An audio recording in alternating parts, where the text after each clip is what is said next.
Welcome to the Wake.Show. As everybody knows, a show needs an intro.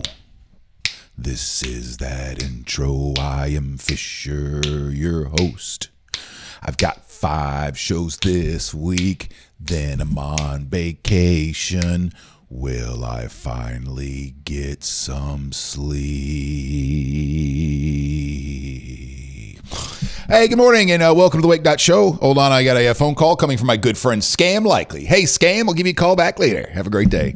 Good morning. It's time for some likes and shares before we get into the show today. Oh, by the way, my guest is blank. Son of a gun. I should have probably got his name. I got a text from Cords this morning, and I said, hey, man, I got a great guest for you today. I said, awesome, looking forward to it. And I go, who is it? He goes, an inventor who was the first underwater 360 footage guy. The first underwater 360 footage guy. I think his first name is Brian, but I don't know anything else. So it just dawned on me that I started the show without getting that information and put it in there. So my guest is a ghost guest today. We got a couple of things to get to. Also, I want to show you this. This is somebody that I think was trying to break into my house last night. Well, I'm not sure what was happening. This was 1:30 in the morning.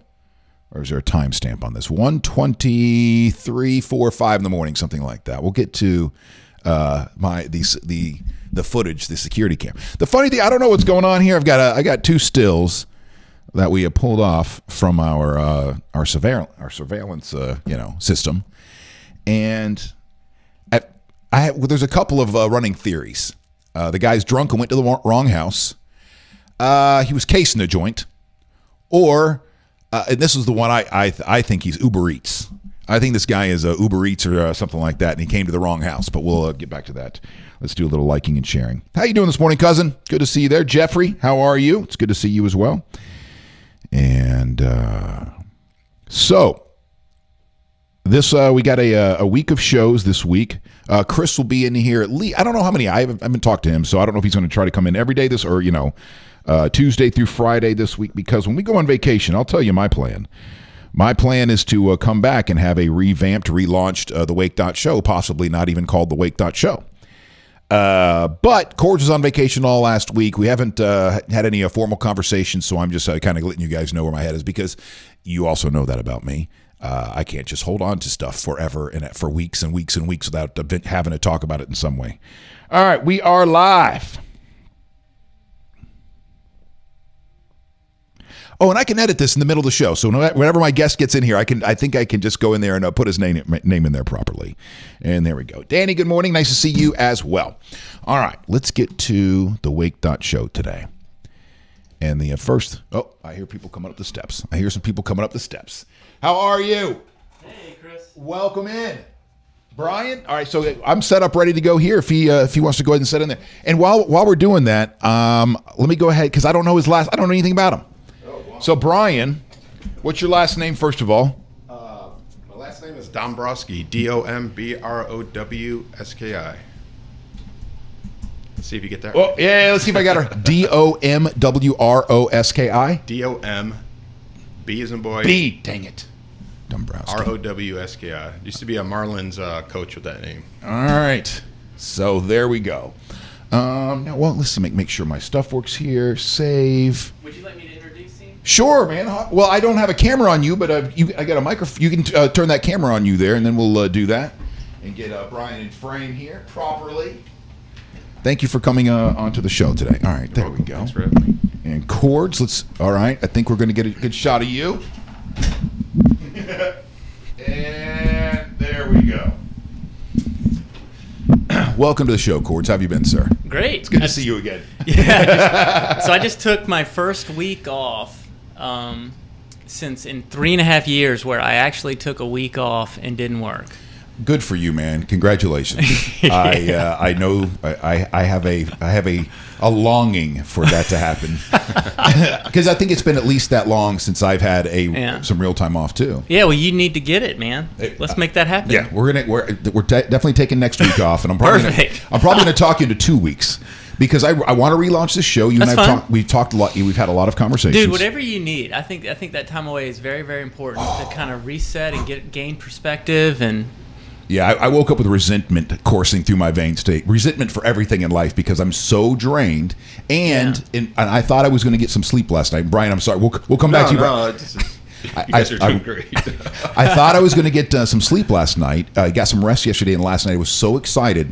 And we were in bed by 8 o'clock. I was so excited. And then the dogs wake us up at 1:23 in the morning because there's a knock at the front door. And then next thing, I'm losing my. I'm like, what the hell's going on? Well, look here, look up here. That's what was at my front door at 1 o'clock in the morning. Kind of looks like you. You're dressed the same way anyway. He's got. That guy's got more of an enhanced midsection. Yes, he does. Yeah. I would say he's got 15 years on you. My guesstimation there.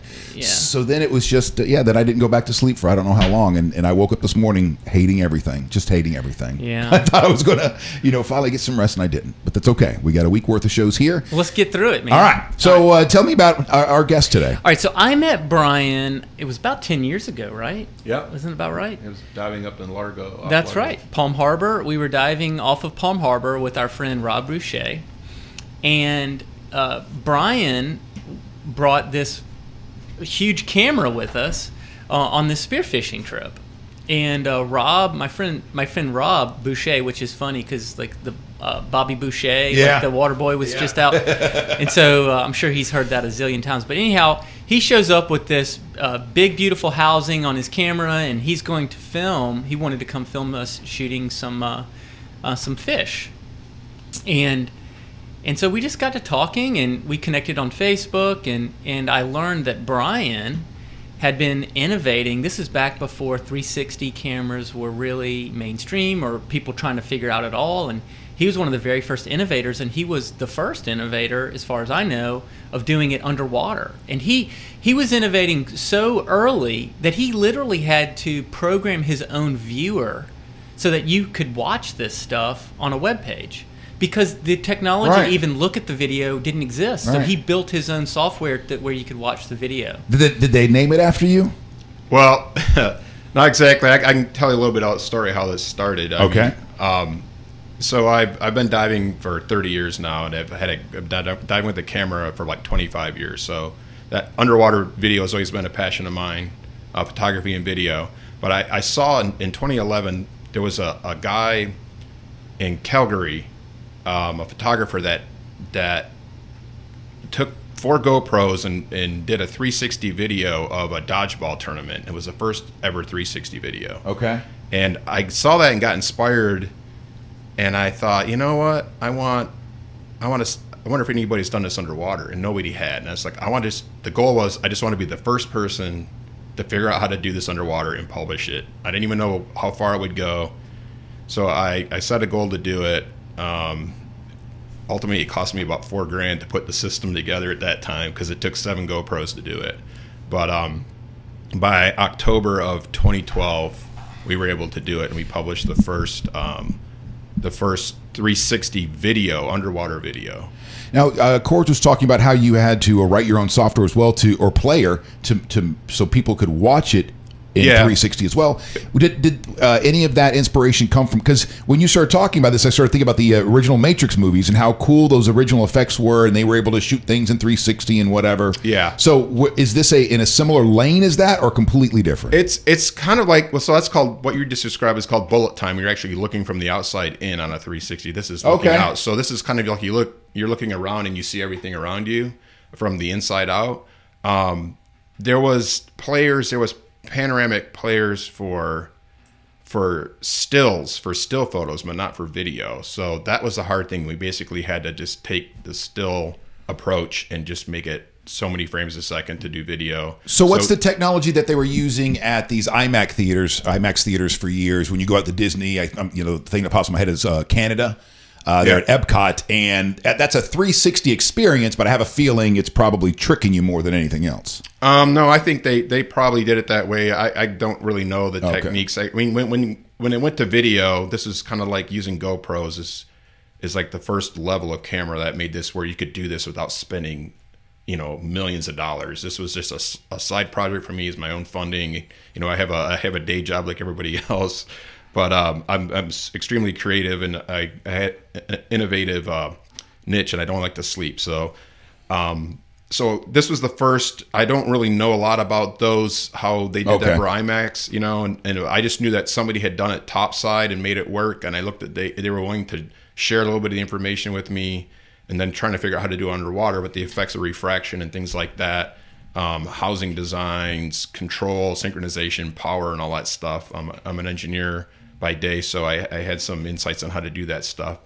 And so we did that. And we pulled it off, but then the technology started changing. So what I did is I got interested in creating content after that. So that's kind of opened up some new doors for my creative outlet. Is the technology's changed and I'm using a different design now, but some of the content I've done has been used in like ad campaigns for like big brands. So, well, did you accomplish your goal? Were you the first to get in the water and shoot something 360 like that? To publish it, yeah. The next person that did it, I think they published in like 2013 in spring. But I was, and so the original system I built is actually in the History of Diving Museum in Isla Mirada right now. That is so cool, man. That is so cool. You ever just go stand in front of your display there, your exhibit, and just wait for people to recognize you? Well, it's only been there since June, but you can see it looks like a depth charge. I mean, it's like, you know, I would have never got through TSA with this thing. I would have had to bring like, you know, members of, you know, of the secret, you know, Secret Service with me or something. Right. It was just, but I did the shots locally. We shot it in Wiki-Wachi. We shot with mermaids. We shot a Wiki-Wachi Warrior Challenge. Is there a website I can go while you're? Yeah. So if you want to see some of this stuff, can you bring up Facebook pages? I sure can. That might be the easiest way to do this. Just go to Subsurface Media on Facebook.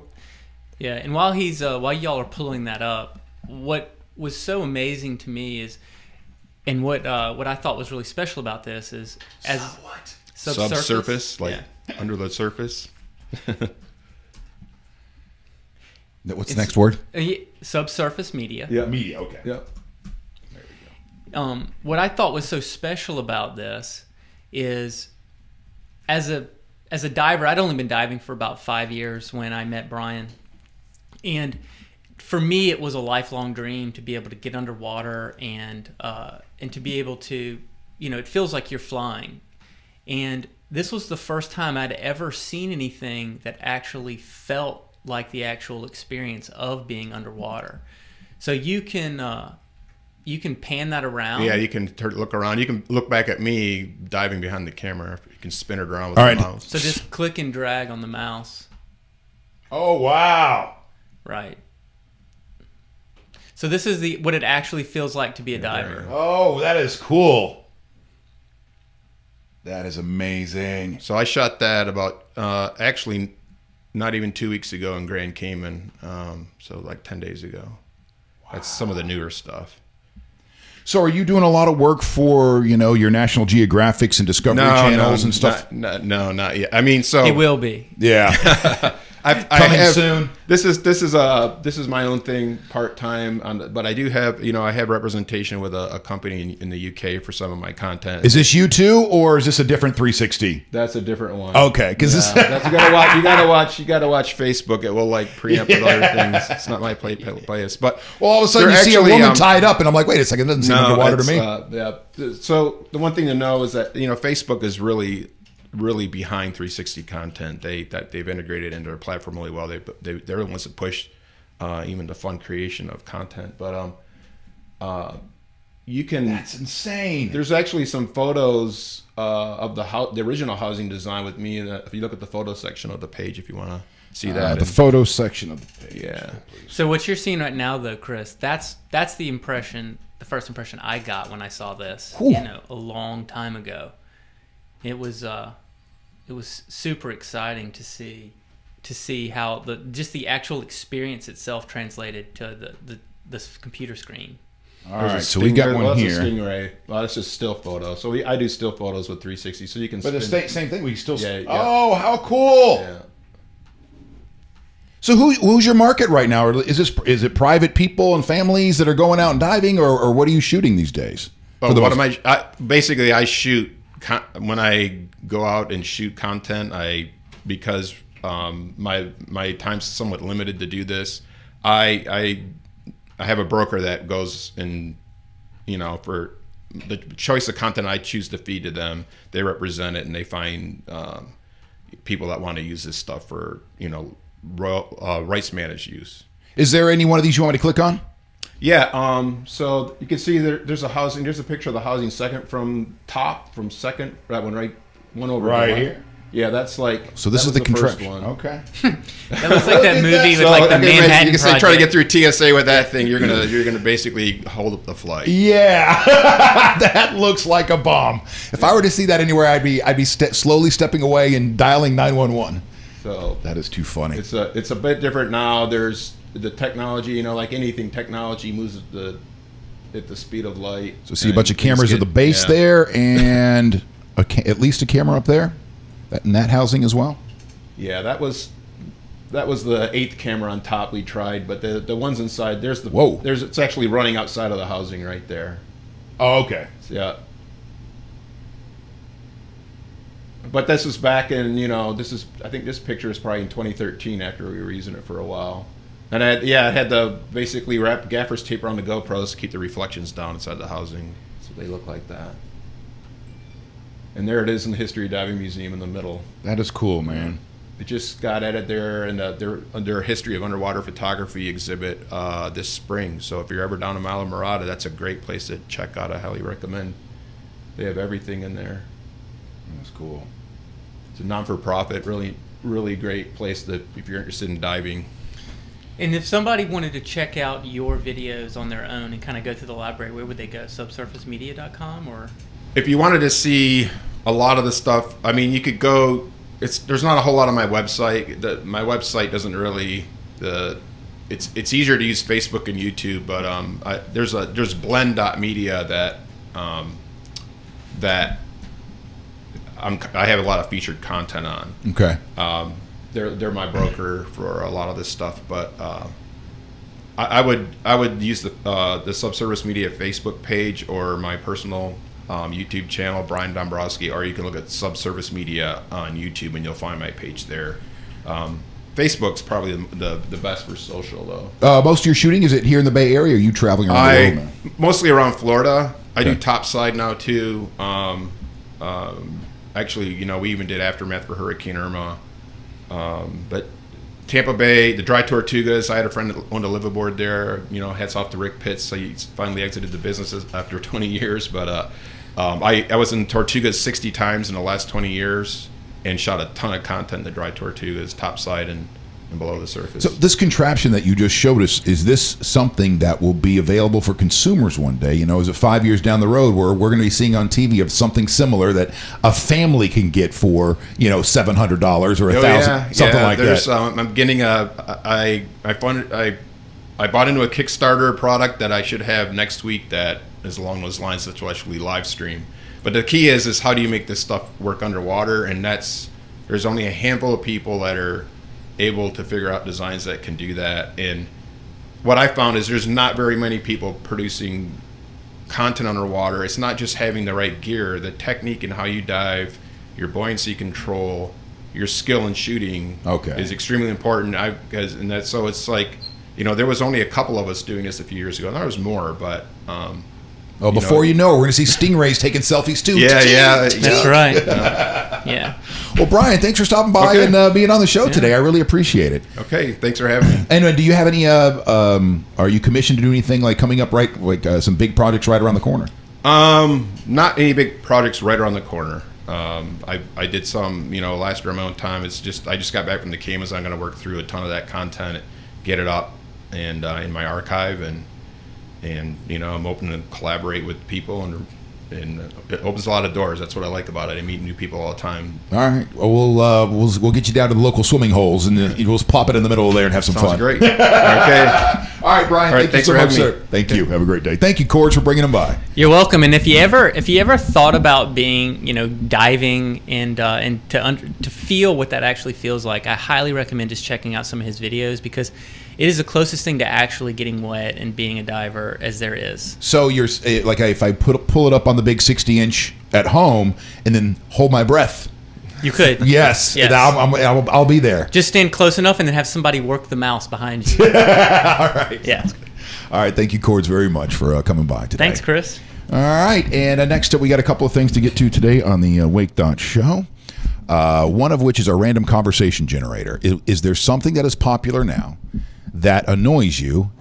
Maybe a trend that you just don't get? And I'll leave your comments below. I'll read those here in a second. Cool. Thank you, Todd. That's some high-quality H2O morning. Speaking of which, I need some high-quality H2O coursing, well, a dirty bottle. Still trying to get in a gallon a day, down 18 pounds. There's your keto update, because I know it gets annoying after a while, so we'll just leave it at that. Hi, welcome to the show. So, what is something that's popular right now that annoys you? Maybe a trend that you just don't get. This is the random conversation generator. By the way, I don't have any answers. I'm waiting for some answers to pop up. Then I can feed off of those and come up with my own. And while we're doing that, let me show you what happened last night in the Fisher household. Can I set it up or do I? All right, no, I'm just going to give it to you, and then I'm going to give you a little backstory, which I think I pretty much already had. Because this guy ruined my night, man. I feel like this guy ruined my week, and I don't even know who he is. Sunday, you know, my wife called it a lazy day. Like she knew we needed a day of rest, but she's also the kind of person that a day of rest also means it's a wasted, like it registers to her as a wasted day. There's no resting. If you can move, then you need to be doing something. But I more than need some rest. And yesterday was one of those days that, and I haven't had one of these in, I can't even remember, like years, where I was in bed most of the day and I wasn't even sick. I was just spent. I was done. So I spent most of the day in bed yesterday, and afterwards I thanked my wife because we do have a lot of stuff to do around the house and so on and so forth. And it could easily have been one of those days she's like, screw you. I don't care how you feel. Get up. We got stuff to do. And she didn't. She let me sleep. So I appreciate that. So she's like, but be careful. You're going to be up all night. No, I won't. Trust me. If you knew how I felt on the inside here, I promise you I will not be waking up in the middle of the... So we're back in bed by 8:30 after sleeping all day. You know what? I was right back to effing sleep. And then the universe, for whatever reason, who's been conspiring against me for 20 years now, against my sleep. The universe has been trying, I don't know why, but the universe has been trying to keep me awake for 20 years now. And so all of a sudden, at 1:23 this morning, or something like that, 1:24 this morning, the dog starts going nuts. Joey. Roxy didn't care. I think she just went, ah, and then like laid back down. But Joey and my wife heard a little knock at the door. I didn't hear the knock. And so next thing you know, the dog's going nuts. I'm trying not to sleep through it because I'm just so achy and I'm exhausted and I just want to sleep and I want to have a good week. So I get up. There's nothing. I go sit on the, I'm up now, so I go sit on the toilet. That's exactly what you do after a situation like this. And I pull up my little surveillance because, we got our security on our phone so we can look it up. And I don't see anything out there. So I turn it off, whatever. And I'm just sitting there annoyed. And all of a sudden I hear my wife go, there was a guy at the door. I finish up and I run out into the bedroom. And she had rewound the tape. I didn't even think to do that. And because I figured what had happened, there's a raccoon that's, got, made a sound or the wind blew and knocked something up against a window or something like that. Nope. There was this dude at our doorstep a few minutes prior. So I've got a couple of, go ahead and look at your screen. Here's a couple of stills of the guy. So this was the first one she showed me. And I go, look at his left hand, honey. Look at he's got something in his left hand. He's got a bag in his right hand and something else in his left hand. I don't know what it is. All I know is it is something. So she gets another screen grab as well. Where'd you go? And, whoops. And from what we could tell, it is likely keys. It looked like keys and a cell phone in his left hand. Keys and a cell phone. So the guy's dressed in jeans, a belt, a polo. He looks like he's 50-ish. 50 to 60 years old maybe.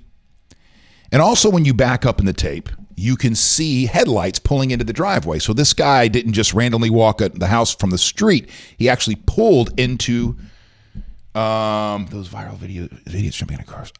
Okay. All right. Going back to, okay. So going back to the random conversation generator starter, what is something that is popular that annoys you? Maybe a trend that you just don't get. And Lauren says those viral videos of idiots jumping out of their cars. And at first I didn't know what she was talking about, but she's talking about the In My Feelings Drake thing, you know,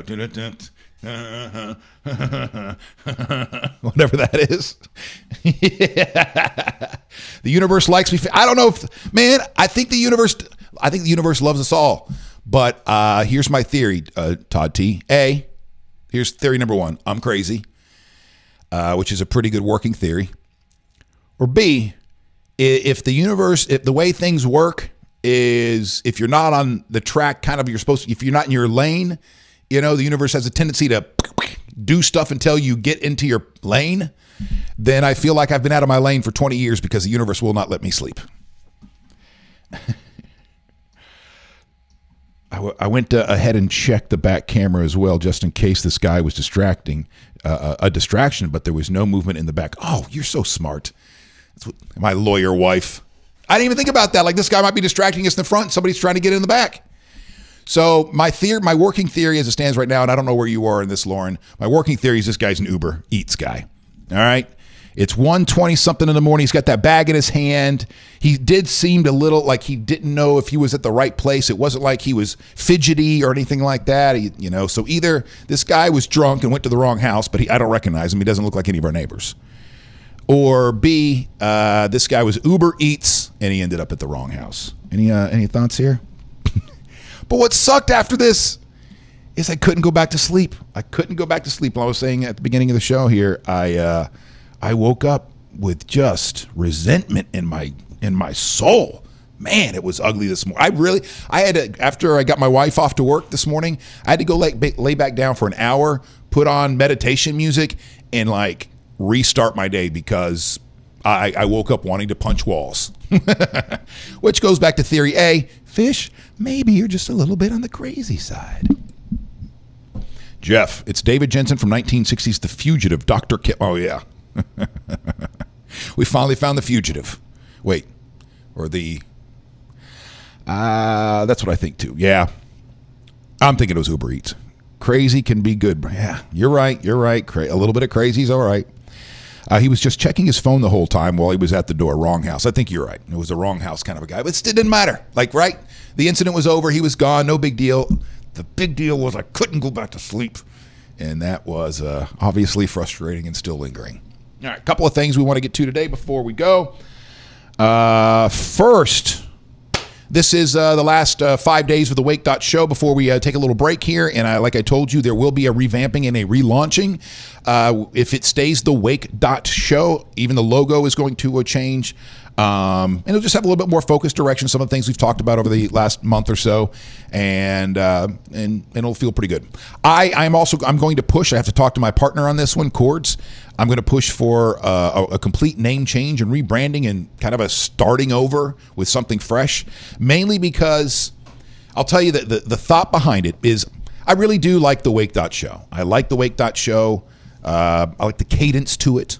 But one of the things you have to do every time you meet a new person, every time I meet a new person, is I have to repeat myself a couple of times because because the Wake.Show isn't something you would naturally just hear and it register and go, oh, the Wake.Show. The Wake Show, the Wake what? Well, they ask you a couple of times. You have to explain it and then have to explain kind of where it came from and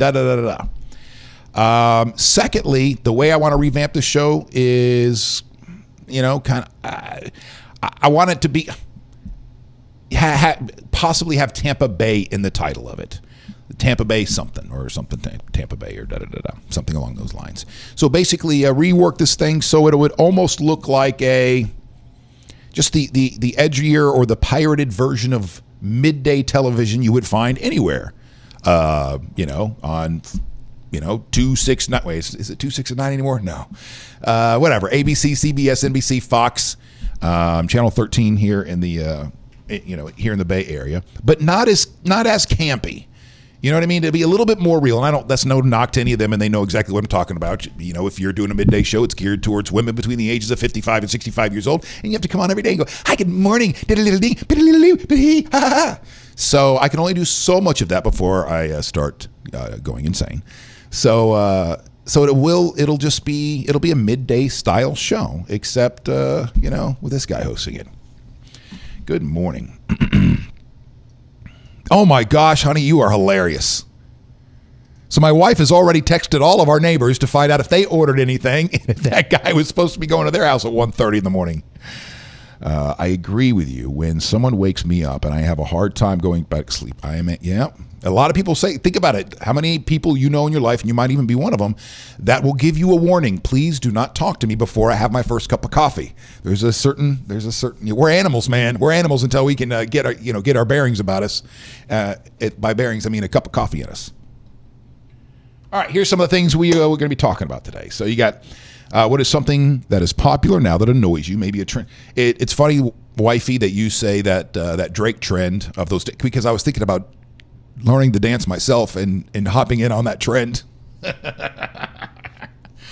I guess the dentist beat me to it, and he's got over 50 million views. So let's start right here.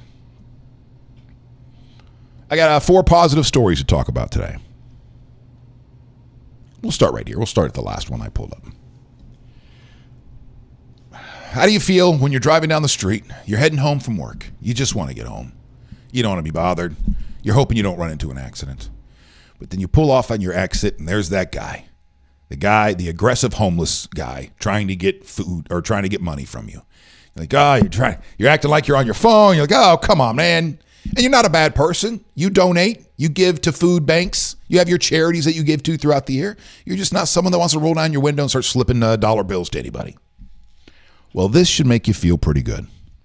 A homeless man has taken a unique shot at changing his fortune. This is coming from the TampaBay.com. Look at your scroll. I'll show you the picture first. And then we'll get into it. You see it? Can you read it?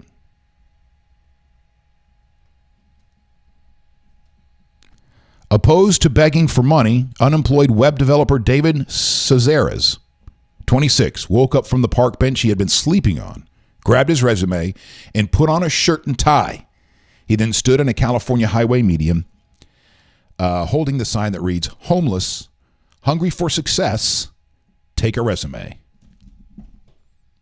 How awesome is it? Now, not everybody's going to be this guy. We know that. And by the way, this is not me looking into the camera and going, hey, every other homeless person out there, you should do the same thing. Because I realize that a lot of the people that are on the streets might not have, this guy might be in the beginning of his homelessness, still has his wits about him, is not crazy, is not addicted to something. By crazy, has, disorders, true things happening in their head that will prevent them from holding down any kind of job whatsoever. The plea for a job would pay off. A Friday tweet that featured pictures of him has gone viral, accumulating more than 100,000 retweets and 200,000 likes.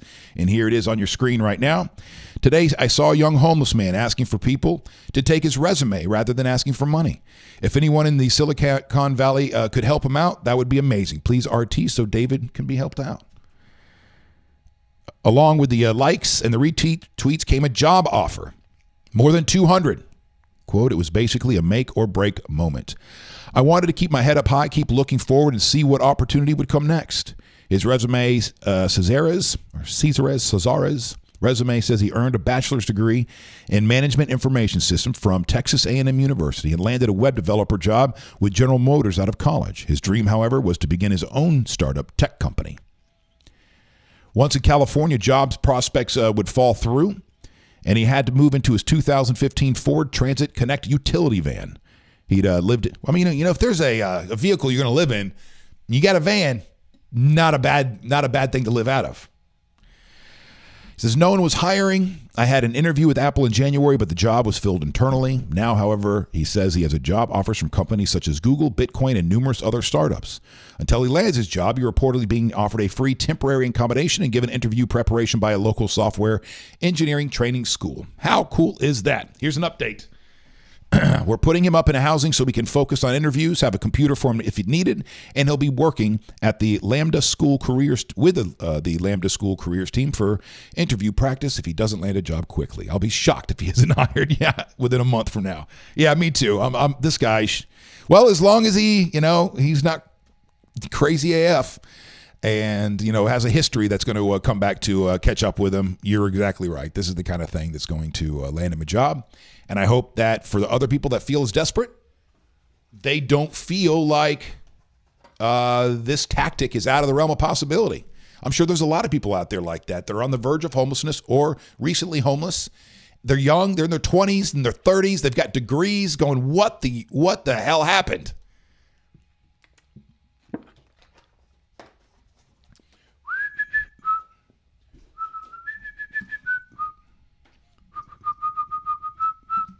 And there goes my ADD. All right, a couple of comments before we move on. Tampa Bay Talks. Not bad. Not bad, Sharon. I do have a name already in mind that I got to run by the team and see what they think of it. Yes, don't be the campy, cheesy daytime crap. No, but I will say, Jeff, that my thought moving forward is that I am going to tighten up the censorship rules. Because this show right here I'm in partnership with somebody, right? With Courts, Bake More Pies. And like we've touched on a little bit a couple of times, there's been this, talking to me, what do you want to do? What do you want to do with the show? No, put the show on that you want to do. Put the show on that you want to do. And I think it's probably for multiple reasons why people say that to me. For one, because you can. You, Nikki, Todd, Maribel, Jeff, Elliot, Steve, you can all do this too. Anybody who wants to put on a show, you can put on a show. The technology is available to you. So if you're going to put on a show, you got one of two paths. Either I want to put on something where I can get all my stuff. I can just do me. And I don't care if there's 2 people watching or 200 people watching. I'm just going to do me. Right? Then there's another show you could put on. You can either put on a show that's focused and has a purpose where you are trying to get audience because you want to try to make a living off of it, or you are trying to build an audience because you think that you have the right acumen to have affect change in your community positively. And then all you need is a couple of people to rally behind you and off you go. Right? Well, because I'm in partnership with somebody, I need to think about that other person and think about this as a whole. So for me to put on the show that I want to do, that I would want to do, is not going to be. I want to cuss, right? I want to be free to be me, and that's not fair to everybody else. That's not fair to anybody else that's involved with this, because for obvious reasons. I don't think I have to explain that. So been changing my focus for the last 3 months, and about 3 months anyway, slowly changing my focus and realizing there's a way for me to get some things accomplished, what I need to get accomplished. And so for those moments of expression that I need in order to survive and that I need in order to get out of bed in the morning, I can spread this out through multiple platforms. So one would be Fisher the Man 123. Which is something that I've had that used to be the Fisher 97X page going way back. So now it's Fisher the Man 123. And so I can get on there and be me. That's where if I want to be me, basically I'll use it as a diary. So like today when I woke up and I hated everything. I resented almost everything around me or having to fight that feeling of resentment. Just because my back is killing me. My body's killing me. I have the emotional and mental capacity I feel like I have, is drained down. I'm running on E. And you guys, everybody can relate to this, right? Most of you have already had your vacations this summer and you're back from vacations. You're getting ready, you're setting up for the fall. Well, here the next week or two, you're going to be setting up for the fall, getting the kid. Well, no, your kids are going back to school by mid-August, right? 2nd or 3rd week in August. So I haven't had a chance to recharge yet. So I get it. I understand where I am. But this moment here that's happening right now, I don't think needs to be on the future of the Wake.Show. I need to be able to put that stuff aside, the Chris Fisher stuff aside, pick up Fisher when I'm hosting a show, execute the function of that show, and then go deal with my BS like every other person on the planet outside of what I'm doing for a living. Does that make sense? You know what I'm trying to accomplish here? So the Wake.Show,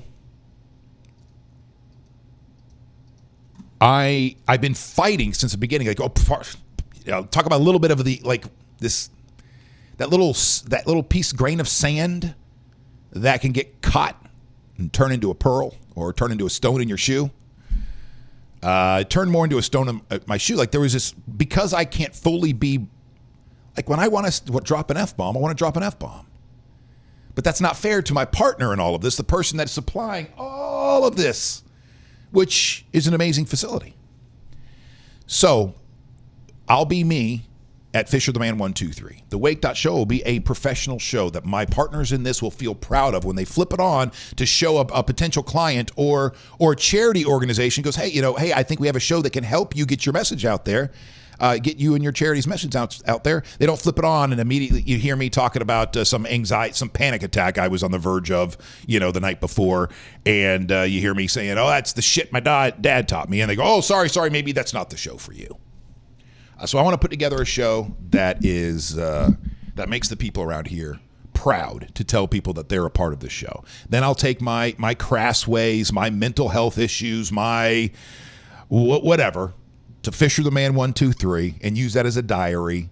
And there you go. So maybe start my day there at Fisher the Man, get stuff off my chest, and then I can focus on the tasks at hand, because that's what we all need to do, right? There's trying times for a lot of people. And how do you balance those times where you're taking care of yourself and then in your needs to keep you sane, and at the same time executing the functions of a father or a husband or a business partner or an employee? So this is one of the ways I'm going to tackle it.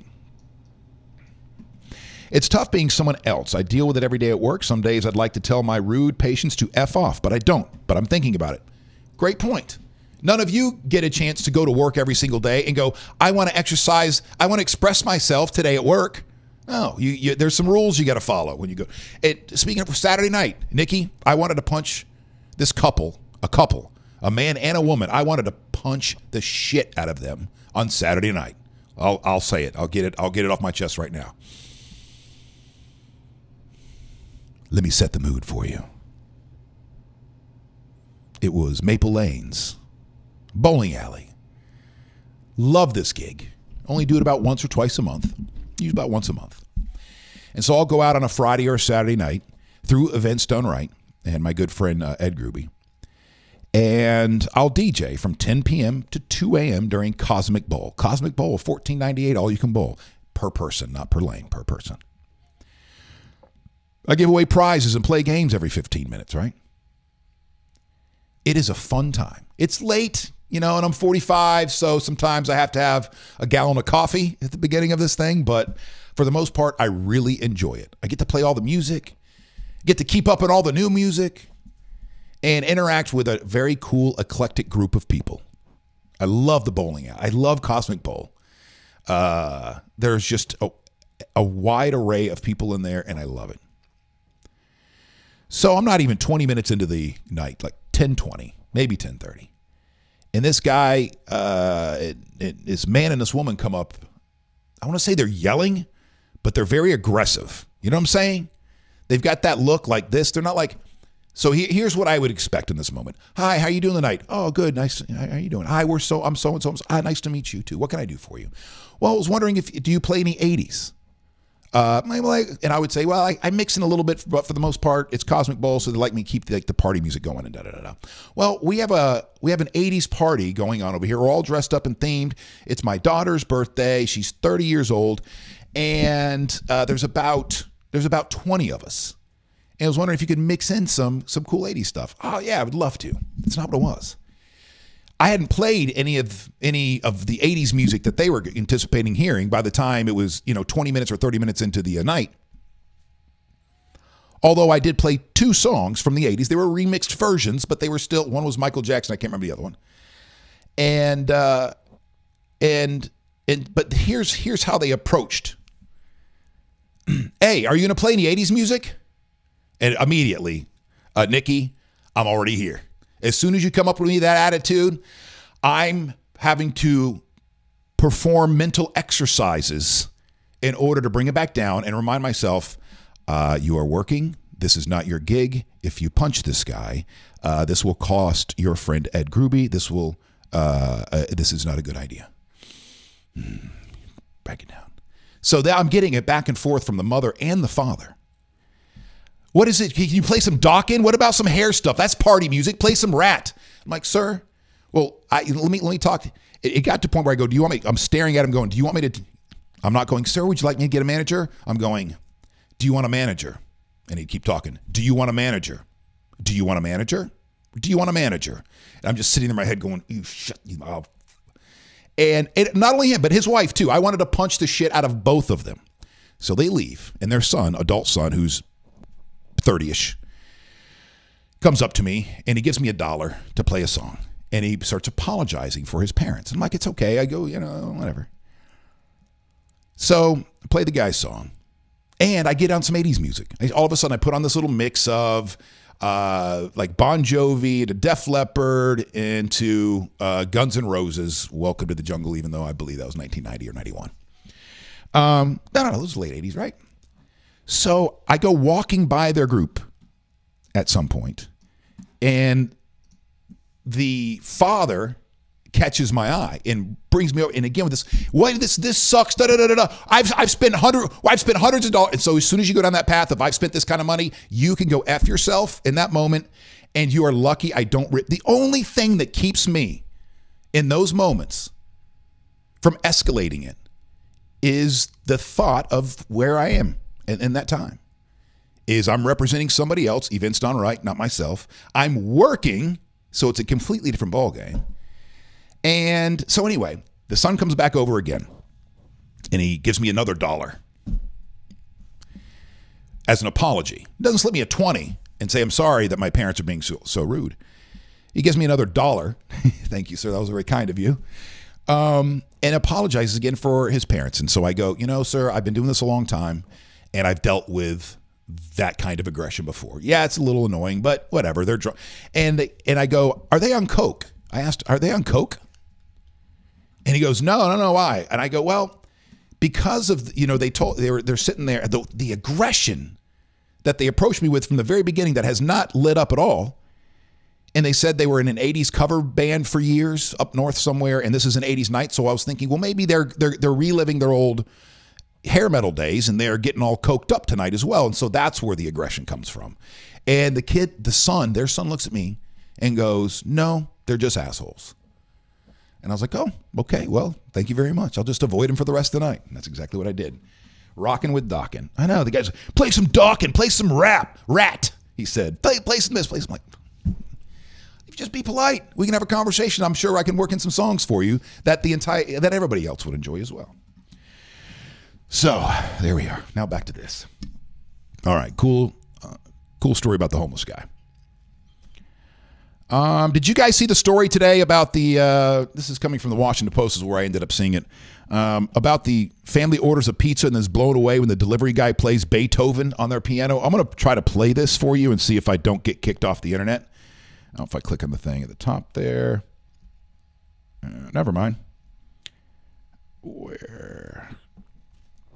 And never mind. I'd probably get flagged anyway. So I see the reason I wanted to play it because one thing, if the guy just sits down and goes dun dun dun dun dun dun dun dun dun dun dun dun. I mean, that's still hard. Don't get me wrong, but this kid, I guess, when he was a young child, was picking up on music and whatnot. Used to play like these songs on a keyboard, and then the mom, like at 6 years old, got him a Beethoven CD, and he just went nuts. And he would sit at home at night trying to figure out how to play it because he couldn't read music at 6, 7, 8 years old. And so I guess it's one of his most difficult pieces. It plays really, really fast.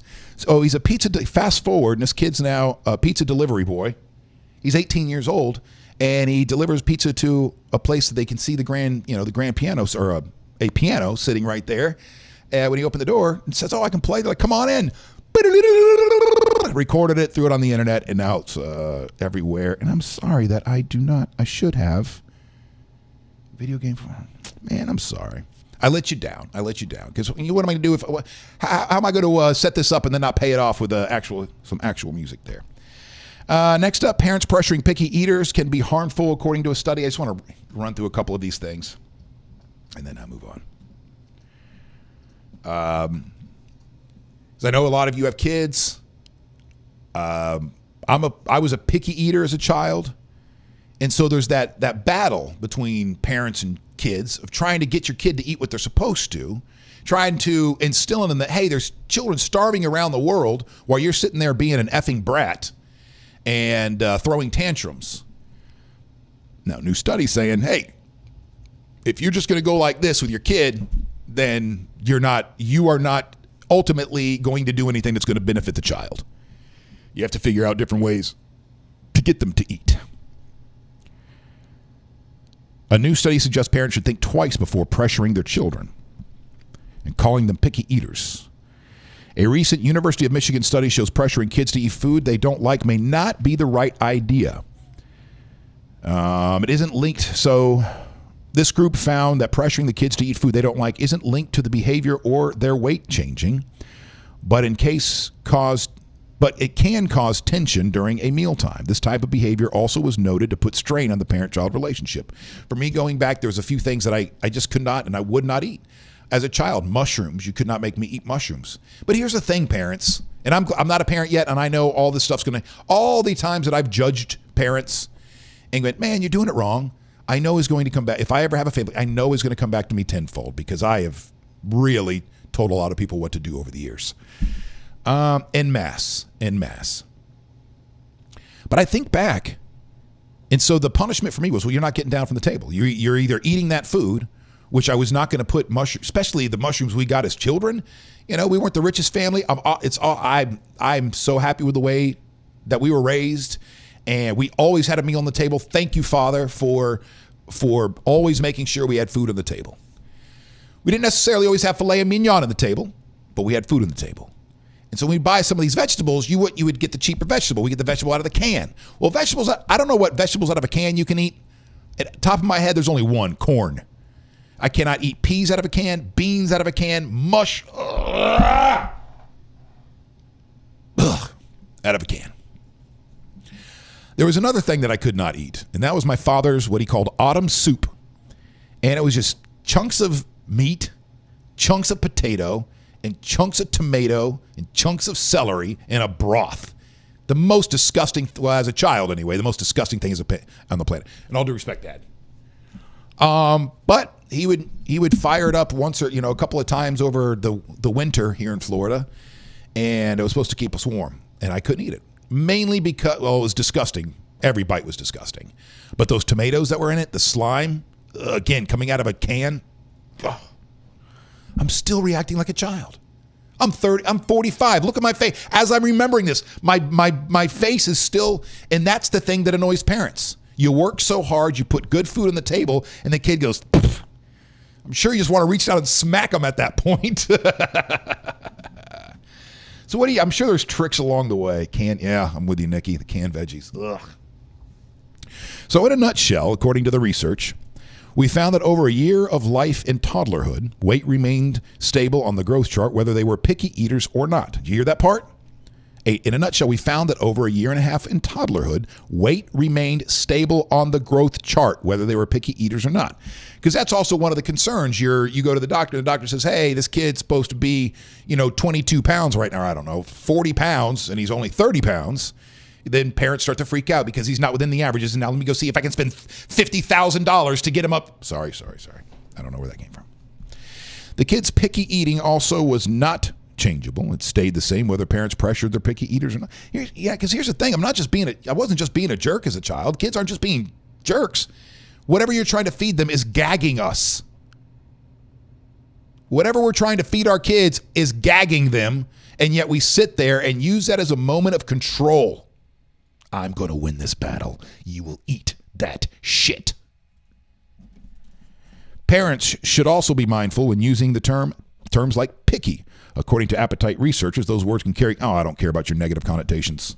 I don't care about you. I don't care about that. Stop. Be careful what you call them, because that could have some lasting effect. Yeah, everything's going to have a lasting effect when they're toddlers. So don't call them picky. Call them, hold on, what was the, call them choosy or selective. Then those words will soon have the same weight as picky. That's what I've never understood about these people in academia that are allegedly so smart. Do you guys remember when they said we need to stop marking kids' papers in red ink to use purple ink because they're red, and the red ink can cause post-traumatic stress disorder or whatever yeah, well, soon the purple ink will have the same association, you moron. Oh, I mean, the smartest people that have ever lived. Peas out of a can, at least in the silver can be good. I can't do peas out of a can. We should let the kids do whatever they want. In general, parenting is unnecessary these days.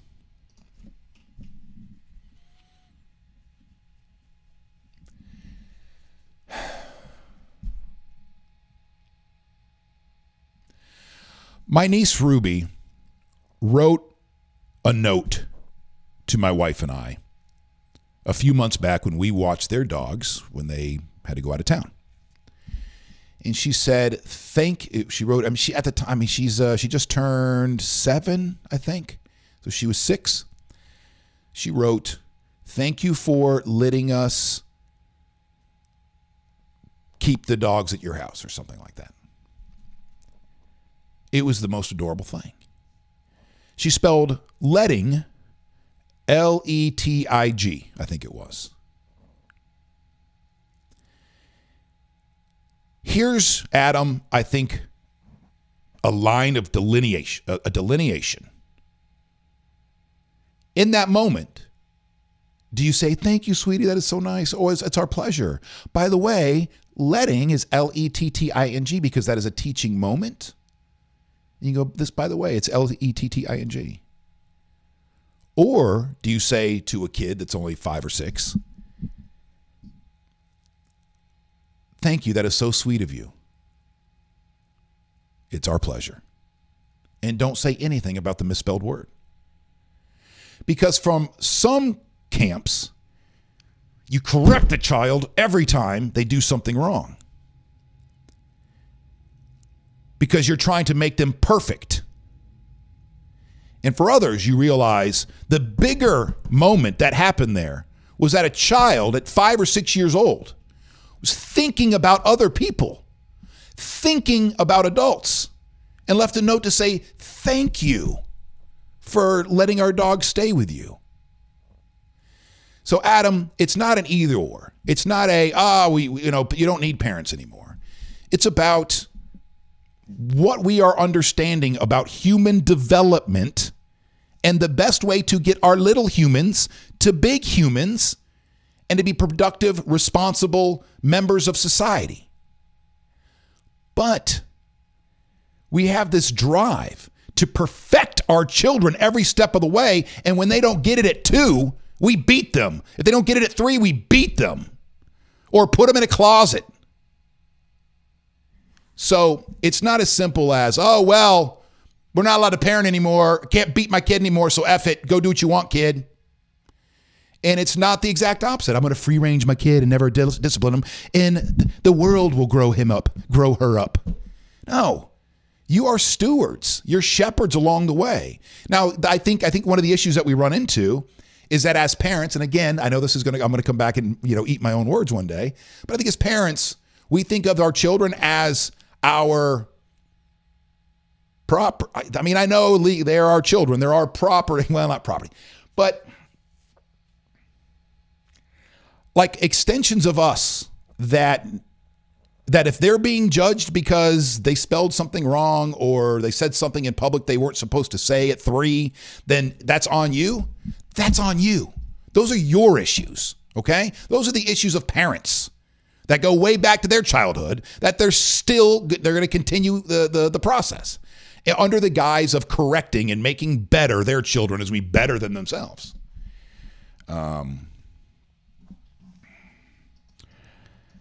Youth is humanity in the making. So I'm a proponent of letting them make a lot of mistakes growing up. A lot of mistakes. Get all those inoculations, fall down, break your leg, touch the stove. Now, I'm not going to just sit back and wait for those moments to happen. I'm going to do what I can to go, hey, if you touch that stove, it's hot. They go after a second time, go, all right. All right. Psst, come here. Let's put some ice on it. Now let's talk. All right. Again, I know that my philosophies and all this stuff, if Lauren and I ever decide to have a family, will come back and bite me in the ass. I think many kids love what parents think of as a treat. Elliot loved anchovy pizza when he was 2 years old. Oh, what you're saying is a lot of times the kids love what the parents are eating. I know when I got my tonsils out, I could only eat ice cream at first. I was in the hospital. My mom came in, according to the story, with a fish sandwich from McDonald's, and that's all I want. I was like, I didn't want ice cream. I wanted that sandwich. But I give him points when he repeats okay, so where are we? I always correct my nephew, but I give him points when he repeats the correction. He's working towards Chuck E. Cheese. Oh, Nikki, that reminds me. There's an aunt that I still resent to this day. There's an aunt that I need to have a conversation with just so I can get the hatred off of my heart. And she would probably, I don't even think she's an aunt, actually. I think she's a cousin, an older cousin. Yeah, she's a cousin. An English teacher. I don't know if she's still an English teacher. She's retired. I don't know where she is in her career. But going back to my childhood, when my brother and I would go to New York. So we're little Florida crackers in the worst or the second worst or the third worst, depending on the year. I don't know if we were ever the worst. I think we were always like 48th or 49th of our public school system ranking when I was in school in Florida. So when we go to New York, there's better schools up there. Yeah, I know. They're all smarter and better grammar, all that shit. Well, I had an aunt that would correct us. I hate her. And I haven't talked to her in 30 years. Not like I said, not even a cousin that I need to have a conversation with. Because of the way that person would make me feel in those moments over and over again. It's not your place. Not your place just because, your uncle is bringing up his stupid children from stupid Florida. It's not your place to raise them in 2 weeks when they're in hanging out on the farm. We're trying to get out on the farm and be kids. And I got to sit there and listen to my English teacher relative correct me every time that I did something. So, Nikki, do what you want. Keep correcting your nephew. But is it really worth it are you really helping him in the end? Or are you just being an a-hole in the moment? Sharon, there is a pendulum fish. These ideas are back and forth. The red ink gone, but it will come back. Corrections depend on the context. You're right. And you got to correct in certain times, but you got to pick the right times. Do you need to correct a kid every time he uses the wrong word? Did I need to correct my niece when she spelled letting wrong? When the bigger, because here's the thing, that we keep promoting we keep promoting this perfectionism that is unattainable and leads to disaster. Well, good, you got that right. You said you did something nice. You thought of somebody else. That is humongous for a 6-year-old. But you spelled this word wrong when you did it. So I'd like to focus on that and make you feel like a piece of shit right now. So the next time you go to think of another person and do something for them, you won't. In fear that it's not good enough. So the next time that you go to do something nice for somebody, because of that correction, something will happen in your brain. And you'll think twice. And then you chance in that moment that the kid doesn't even try to be a good human being because he or she can't be a good human being and spell every word right at the same time. So I'll just not do anything at all. Nikki, luckily I don't have to correct him often, especially considering the VW school system is pretty bad. Oh, or WV, West Virginia. Oh, yeah, West Virginia. Okay, so all right. And lastly, Are any of you working at a place where you get to work 4 days a week? This is a concept that has been out there. You'll see it here and there where companies are allowing people to work Monday through Thursday, 10-hour days, and then they get to take a Friday off. You get Friday, 3-day weekend all the time. Well, now a company out of New Zealand says that a 4-day work week was so successful for its business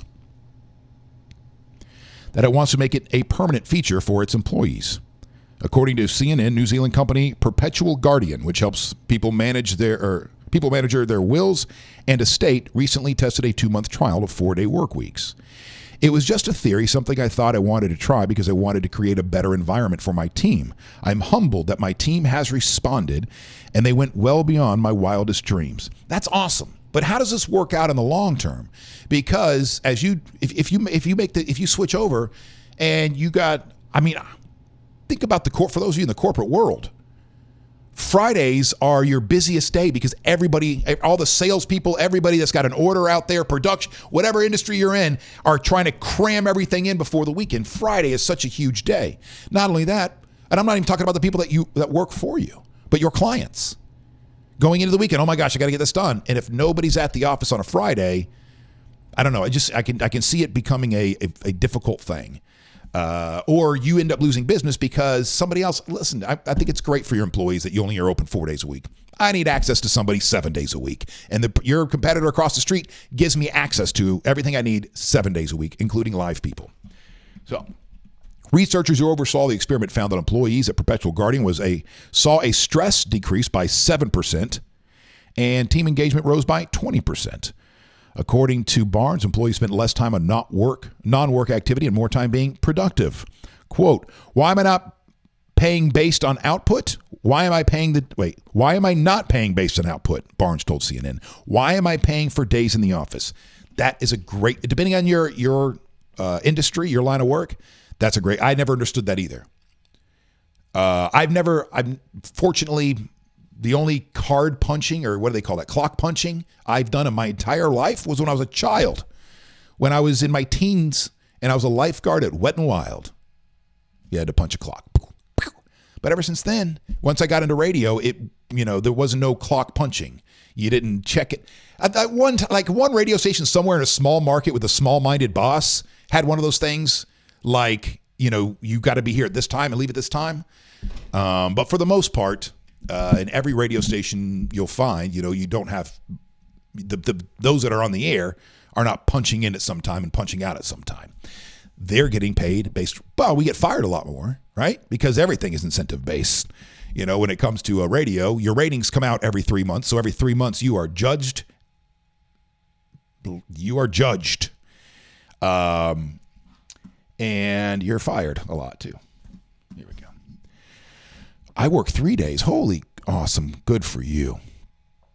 If it's school, I think correction are important. At home and social occasions, it's not as necessary. Okay, Sharon, I can see. Yeah. If you're in a class setting, that's what you're there for, right? That's what you're there for, is for those things, to make sure the kids spelling things correctly and their math adds up.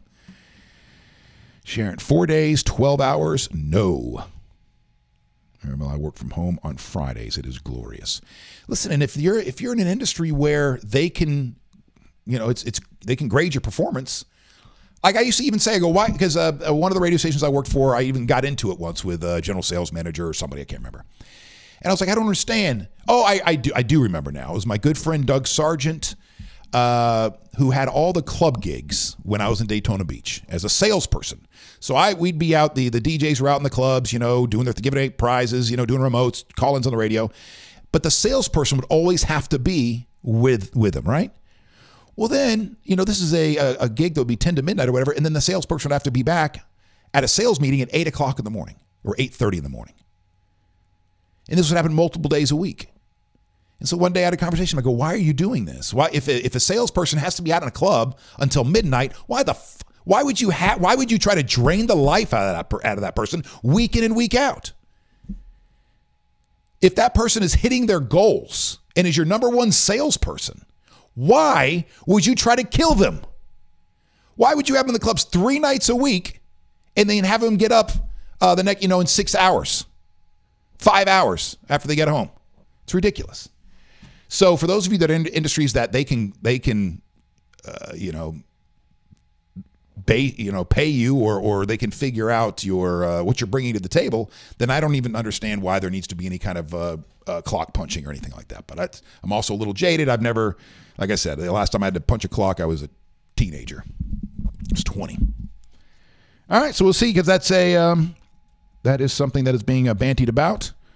And you see a lot of companies that are making, or you've seen some companies make that switch. And now there's a story in the paper coming out of the weekend where there's a big study, and they like it and they're going to go to it. But like I said, unless everybody goes to it, I can see that being detrimental. You have to set up a system. They'd have to set up a system for Fridays in order to take care of clients that are working 5 days a week. Because you get a lot of these people, they're not just working 5, they're working 7 days a week.